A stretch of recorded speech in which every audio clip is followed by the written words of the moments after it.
शैला, जी भाभी। बीजान की सुबह से तबीयत ठीक नहीं है, इसलिए खाने में नमक बिल्कुल मत डालना उनके। ठीक है भाभी। खाने में नमक ना हो तो खाना हलक से नहीं उतरता। ब्लड प्रेशर हाई है उनका। अगर आपको बीजान के ब्लड प्रेशर की, उनकी तबीयत की इतनी ही परवाह है तो अपनी जिद छोड़ क्यों नहीं देती?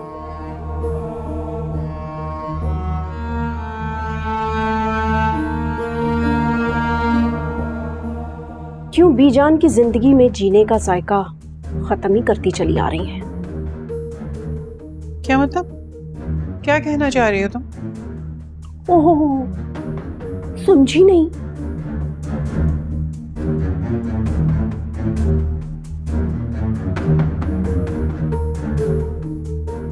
आप जैसी अक्लमंद औरत ना अगर चिराग लेकर भी ढूंढे ना तो आसानी से नहीं मिलेगी।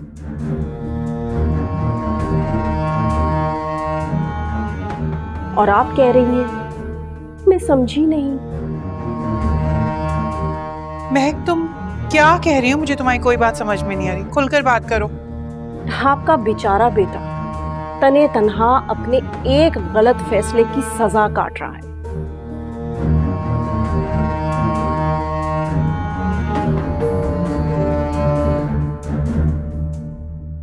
और इधर बीजान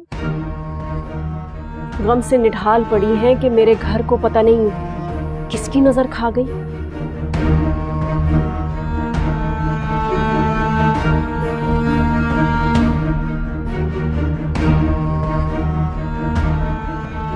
मगर वाह, आपकी हठधर्मी का तो जवाब ही नहीं।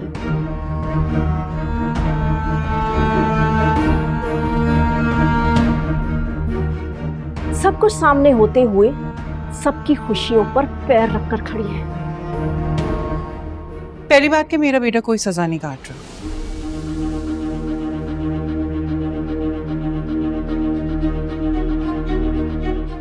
और दूसरी बात कि वो सच की लड़ाई लड़ रहा है, और सच का रास्ता हमेशा कठिन होता है। और जहां रही बीजान की परेशानी और गम की बात, तो यहाँ सबको बहुत जल्द पता चल जाएगा कि इस घर को किसकी नजर खा रही है।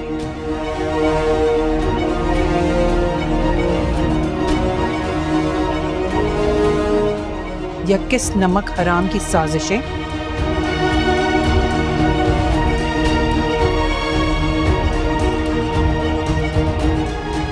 इस घर की दीवारों को चाट रही है।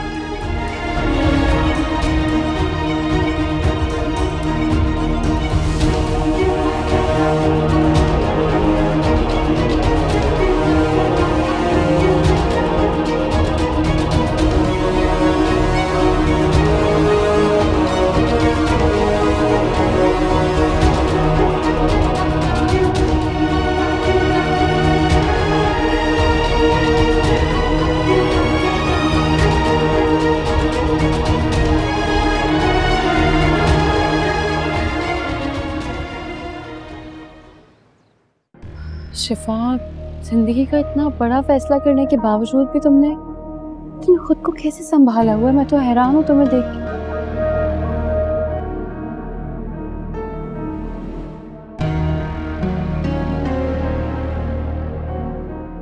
क्योंकि जहां तक मैं तुम्हें जानती हूँ, तुम तो बाहर के बगैर सांस तक ना लो। ईशा, प्लीज हम कोई और बात करें। हाँ श्योर, व्हाई नॉट।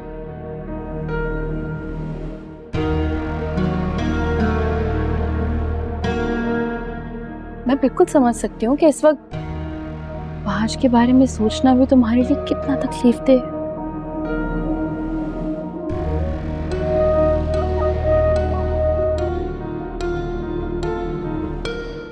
हैरान हूँ तुम पे काफी।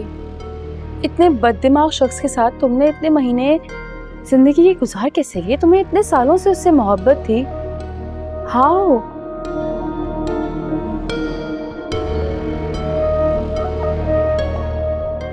शिफा, वो तो तुम्हारी कदर ही नहीं करता था।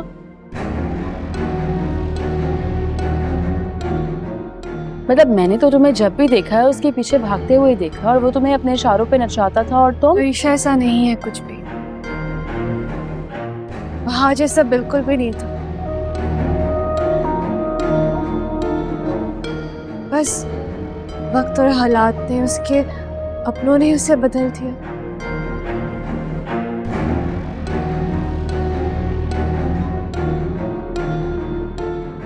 जिस वहाद से मैंने मोहब्बत की थी वो बिल्कुल भी ऐसा नहीं था।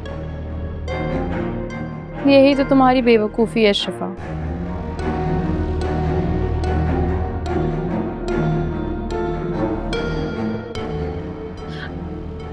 उसकी मोहब्बत में तुम इतना जकड़ चुकी थी कि तुम्हें उसका असली चेहरा ही नहीं दिखा।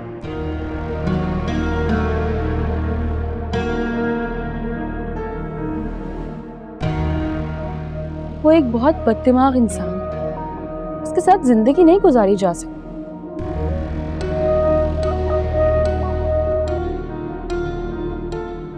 और मैं तुम्हें एक बात बताऊं शिफा, तो मैंने कहीं पढ़ा था इंसान को जिंदगी का सबसे बदतरीन सबक पता है कौन देता है?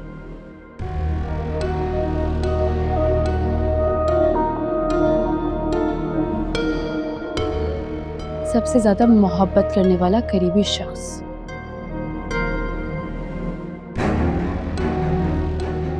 और देखा जाए तो हाज ने भी तुम्हारे साथ कुछ ऐसा ही किया।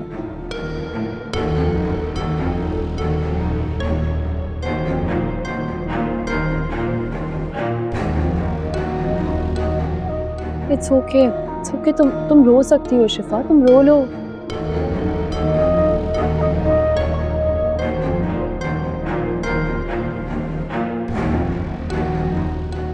रोने से ना इंसान का दिल हल्का होता है, इंसान के दिल का बोझ हल्का हो जाता है, दिमाग को सुकून मिलता है, और फिर ही हम एक बेहतर फैसला कर सकते हैं। मैं जानती हूँ कि सब कुछ पहले जैसा रहा ही नहीं।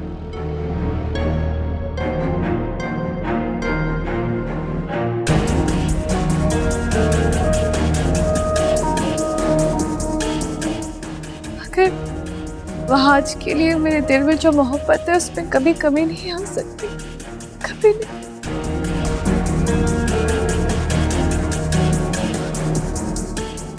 कभी कभी ना हम अपने माजी को अपनी मुट्ठी में इस तरह से जकड़ लेते हैं कि हमें अपना बेहतर फ्यूचर ही नहीं दिखाई देता।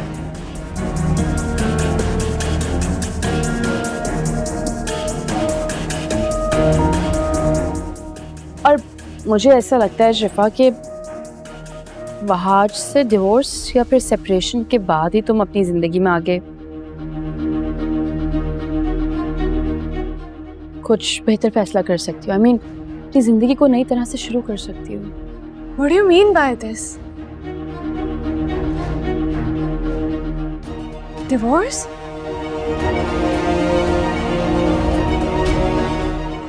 Separation? What? तुमसे ऐसा किसने कहा है? हाँ? अल्लाह मेरी शिफा का घर हमेशा आबाद रखे।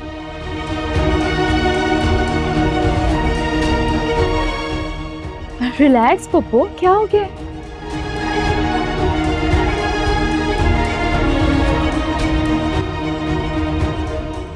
आप इतना परेशान क्यों हो गई? मैंने ऐसा भी क्या कह दिया?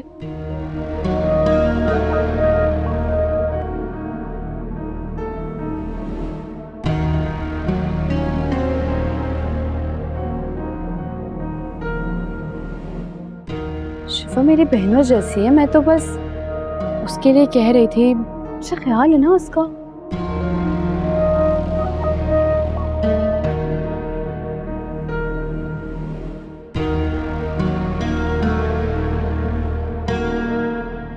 मैं नहीं चाहती कि शिफा को आप या फिर कोई भी किसी भी किस्म की जबरदस्ती रिश्ते में बांध। क्यों शिफा, है ना?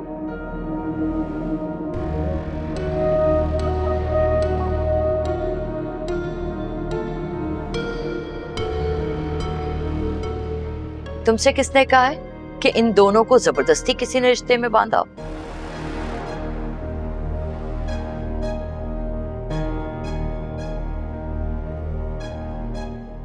शिफा और वहाज का रिश्ता मोहब्बत की डोर से बंधा हुआ है।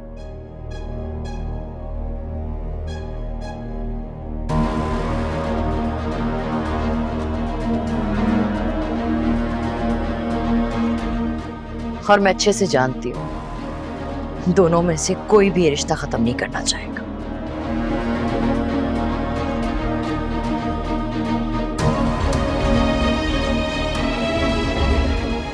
हाँ, वक्ती तौर पे नाराजगी है, आज नहीं तो कल खत्म हो जाएगी।